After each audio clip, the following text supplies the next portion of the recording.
How's about it, YouTube? I am back with 5 more things, and I mentioned last time that I was already well into this one by the time at the time I filmed my last video, and I've been trying to film this one for a few days actually, but it's just been chaotic. So here I am with my next one, but just like with last time, I've already got the next 3 things sitting there for my next video. So I'm just bombing through stuff. Partially because I'm reading children's books a little bit lately as well, so those don't take too long, but this is a judgment-free zone, judgment-free. First up, we got a couple books. This one I was looking forward to for quite a while. Star Wars: The Living Force. I liked it, but I didn't love it. For what it was, I was hoping for a bit more. I don't know, something just seemed to be missing from it. Like I said, it was good, but it just didn't get me over that total hump where I was like, that was fucking awesome, right? But the story, it takes place not long before the Phantom Menace, so everything still seems to be relatively okay with the Republic. And Qui-Gon and Obi-Wan are in a far-off system. I think it's in the Outer Rim, I can't remember. And they were off on some mission, and they're flying back on public transport, through the stars on these cruisers, and they end up foiling a hostage situation when these 3 thugs attempt to shake the ship down, steal the ship, steal all the passengers' shit and all that stuff. So they foil that attempt. They go back to Coruscant. They report to the council on just what happened, and after talking to these thugs and some other witnesses and whatever, they get a feel for what's going on in that system. There's a lot of piracy going on, and there's basically zero Jedi presence almost in that sector, and there's actually one of the nearby planets called Quen. There is a Jedi outpost there from the old Republic times, and it's actually slated to be shut down in the very near future. So they get back with all this news and tell the council. So they come up with this idea, maybe the Jedi need to stop sitting here in our tower on Coruscant and go out and actually be amongst the people, make ourselves known, and get back out in the field, sort of thing. So all the whole Jedi Council, except for Deepa Billaba, because she's actually already in that system, working undercover, and we'll get to that. So they plan this trip to Quen, and it's surrounding. This planet is made up of these little island chains. So each one is its own distinct little sector or whatever, and they plan a celebration. Now that they're bringing all these Jedi back, they're gonna, because Quen's been suffering with the piracy, with businesses leaving because of that. So it's kind of a ghost of what it used to be. And with the Jedi not there to police these things, it's not looking very hopeful. So they plan a centennial celebration and a whole bunch of shit. And but as all of this is proceeding, there is a woman named Zalastra. I think she's a Twi'lek. I could be wrong. I can't remember which species she is. But I think she was a Twi'lek. But again, don't quote me. And she is the leader of a gang called, oh shit, now I forget the name of her gang. Oh well, one of the gangs in the sector that's been doing all this piracy, right? I think there's 4 other rival gangs that are competing for the spoils in this sector. And so she's trying to bring them all together under her leadership in order to plan a big Jedi extinction mass level event on Quen when they come for the celebration. So Deepa Billaba is undercover with this young girl named Kyla, I think her name was, who works for Zalastra as kind of a courier sort of thing. So Deepa Billaba ends up being this girl's driver, taking her back and forth to her little jobs.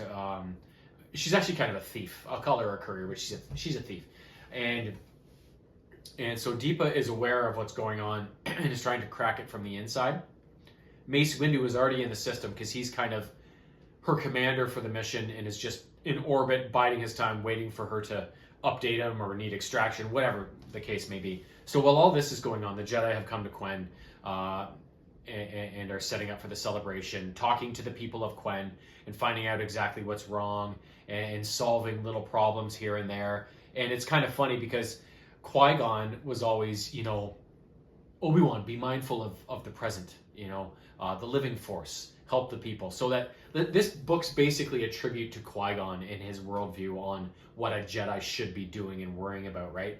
And they comment on it many times during the book, like Yoda and all those guys, like, oh yeah, it's nice to like be out and feeling like you're actually doing something for the citizens and whatever. So that was a theme throughout the book. And so basically, I forget. So Mace and Deepa are doing their thing. So then you've got Yoda, Yaddle, Ki-Adi-Mundi, Saesee Tiin, Even Piel, Oppo Rancisis, Adi Gallia, Qui-Gon, obviously. Or no, Qui-Gon wasn't on the council. Never mind.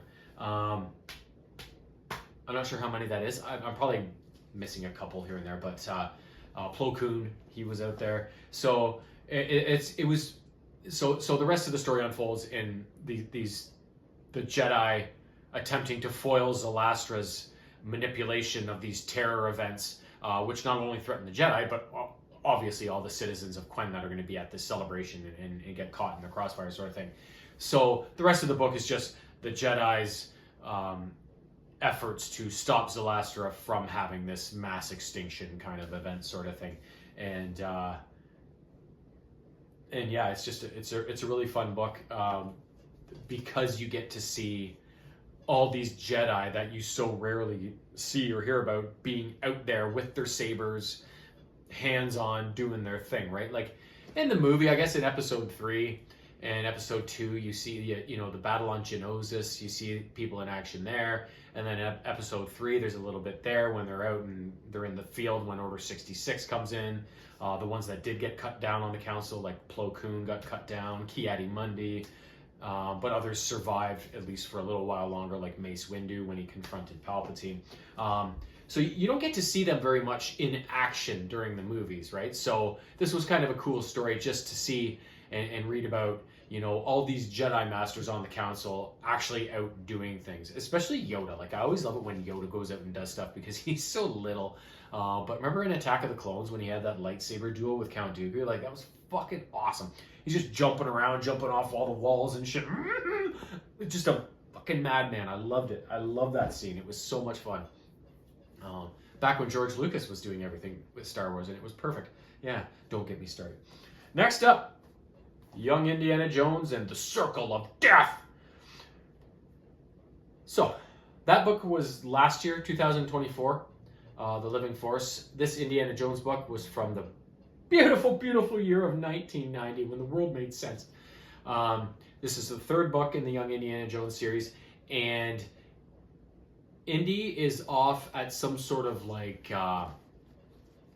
professional boarding school somewhere in England.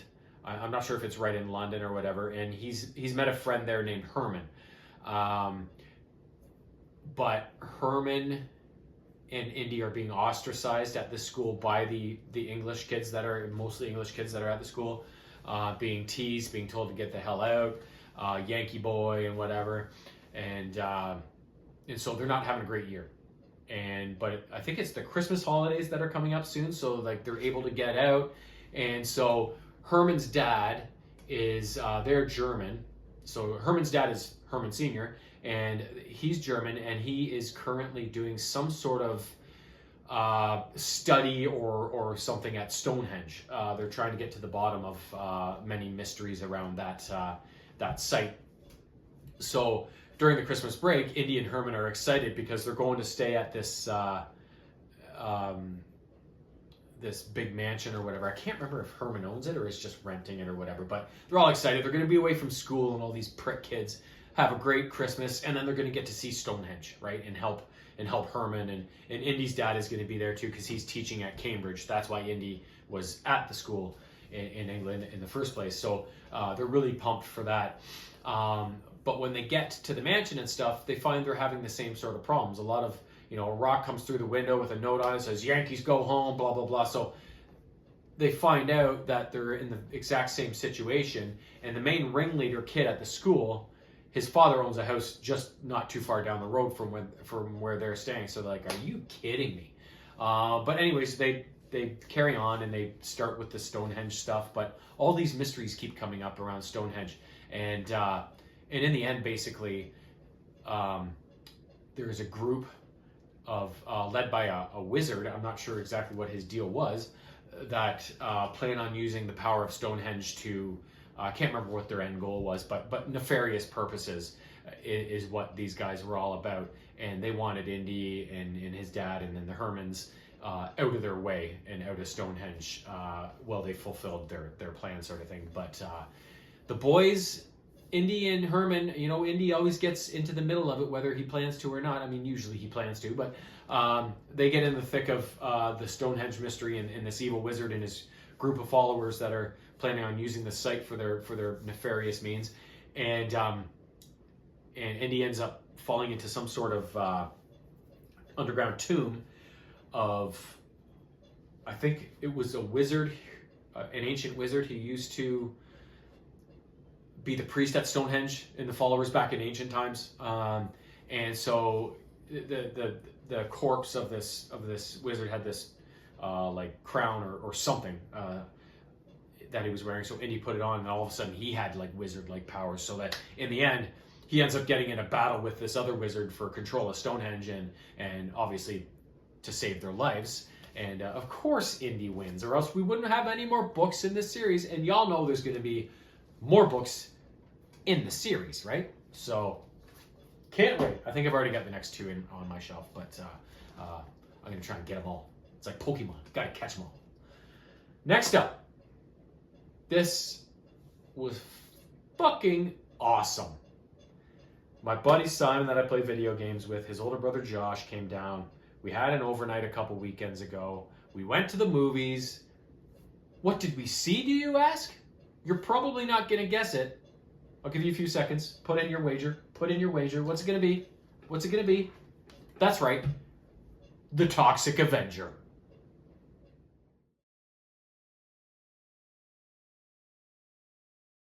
So, the Toxic Avenger. What is it, do you ask? Because I bet most of you don't know what it is. This is a movie that was originally done in 2023, but from the way my cousin explained it to me, I'm not sure if this is entirely correct or whatever, but the movie was finished in 2023 and was screened at some festivals or something, and the audience was like, "Gah, what the fuck?" and like, "No," and so it wasn't released for the longest time, but it finally came out this summer, and it was the best movie I have seen in a long, long time, and I'm not fucking joking. It was amazing. So the Toxic Avenger is based, I believe it's originally based off of a comic book series. I think that's where the Toxic Avenger began. I could be wrong, but from what I mostly remember it from, and there was actually I think it was a 1980s movie as well. There's like an older movie, which I somehow still haven't seen, but I really want to. I think it started in comics, but maybe it started in that original movie. I don't know, but either way, it's been around a long time. And but what I mostly remember it from is they had a 1-season cartoon of it. I think in like early 90s. Actually, I can show it to you. My cartoon castle is right here. There it is. This is actually called the Toxic Crusaders because in the cartoon there was a whole team of them that solved environmental crime. But I love the cartoon. It only ran for a season. It was on YTV here in Canada. YTV had the best cartoons back in the 90s. They had like Botsmaster, Cadillacs and Dinosaurs, Toxic Crusaders, Bucky O'Hare. There were so many good ones. I loved watching YTV back in the day. I could just like turn on that fucking channel on a Saturday morning or afternoon or whatever the hell it was and just lie there and watch it for hours until they were all done, right? It was so much fun. But anyways, to the movie. They changed up the plot line a little bit in the movie. So it's not exactly like the cartoon. And I don't know how close the cartoon is to like the original movie in any comics or whatever. But the movie, they changed the story, but it worked. It was amazing. And I did, in my comics review, They did a 5-issue Toxic Avenger series. I forget when that ended. Probably a few months ago or more.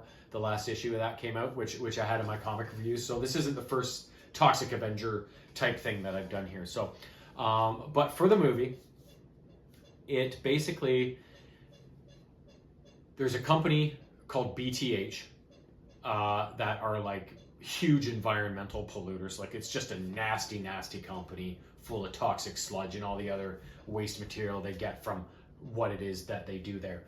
And when the movie opens, we see a young woman who works for BTH escaping with she had a thumb drive or something. She's got info on BTH and their operations and how nasty they are.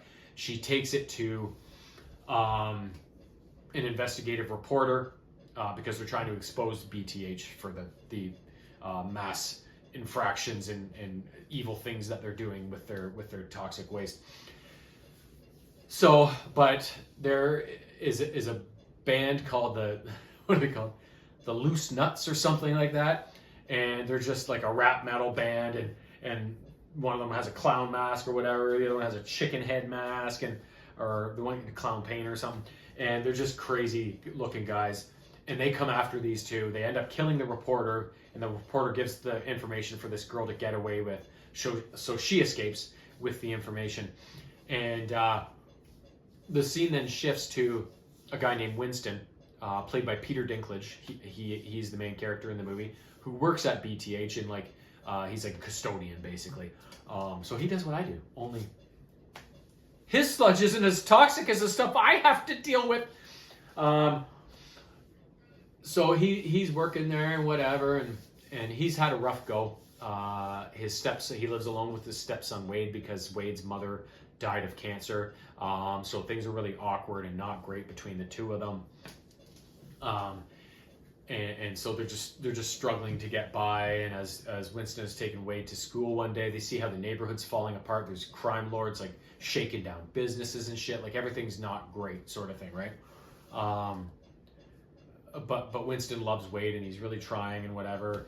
Until one day, I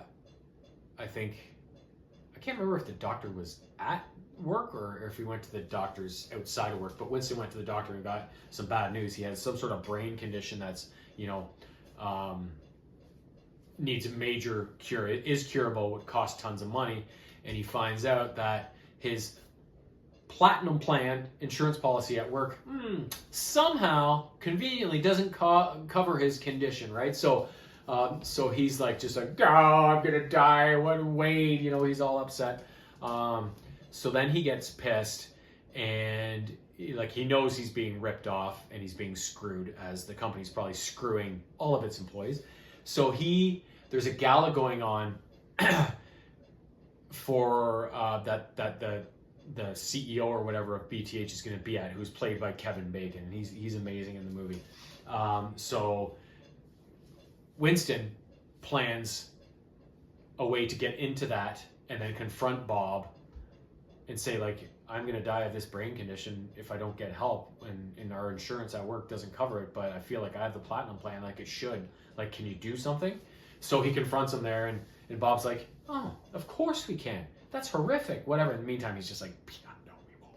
And then he has his assistant, Kitty or something like that, basically take Winston downstairs, and then they just kick him out of the building, sort of thing. So then he's pissed. So he goes back to BTH, and he starts fucking around there. He gets his mop and he dips it in toxic sludge. He's getting a weapon to go after people, right, and make them do what he wants, kind of thing, which fortunately happens really soon after, because the reason he wants to make people do stuff and get out of his way is because he's robbing BTH. He robs the vault to get the money he needs to cure his brain condition. If Bob's not going to do anything about it, well, he'll just steal from the company. So that's what he plans on doing, and he's getting away with it until, as he's trying to escape BTH, once the authorities are alert of what's going on in there, the other employee that took the information to that reporter at the start of the movie is also there with her own nefarious reasons to be there and help and try and take BTH down. And the two of them kind of collide as they're trying to escape. And she gets away, but Winston ends up getting shot and killed.